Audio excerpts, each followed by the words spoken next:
Hello everyone, welcome to the very first mini blog. আমি আজকে থেকে একটা মিনি ব্লগ স্টার্ট করেছি, আর খুব স্পেশাল দিনে আমি ব্লগটা স্টার্ট করেছি। আজকে স্যাটারডে 21 জুন। আমি আজকে যাচ্ছি সাইনগর সিডি। আমি, আমার হাজব্যান্ড, আমার মা বাবা, আমরা চারজনে মিলে আজকে যাচ্ছি ওখানে। তো আমরা বন্দে ভারতে উঠে পড়েছি, আপনারা দেখতেই পাচ্ছেন। আমি ট্রেনে উঠে এই রেকর্ডিংটা নিচ্ছিলাম। তারপরে এটা সিনিক বিউটিটা আমি কিছুটা রেকর্ড করার চেষ্টা করেছি। খুব ভালো সিনারি ছিল, আমার তো ভীষণ ভালো লেগেছে।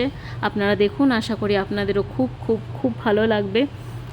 তো এই গাছপালা, এই সুন্দর সিনারি দেখতে দেখতে অনেকটা পথ পেরিয়ে যাচ্ছিলাম আমরা। আমি এটা রেকর্ড করার চেষ্টা করেছি। কল্যাণ স্টেশন থেকে আমরা বন্দে ভারত ধরেছি 7:13 সময়, সকালবেলা এটা ছেড়েছে। সিনারি দেখতে দেখতেই কিছুক্ষণের মধ্যে আমাদের ব্রেকফাস্ট চলে আসে। ব্রেকফাস্টে ছিল উপমা, দুটো আটার লুচি বা পুরি, একটু মোটা মোটা ছিল, আর ছিল একটা তরকারি, পরে চা আর লটে চকোপাই।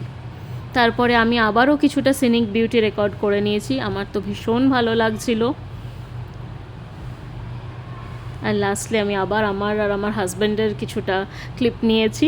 আর একদম শেষে অলমোস্ট এটা নেমে যাওয়ার পথে আমরা এই ক্লিপটা নিয়েছি।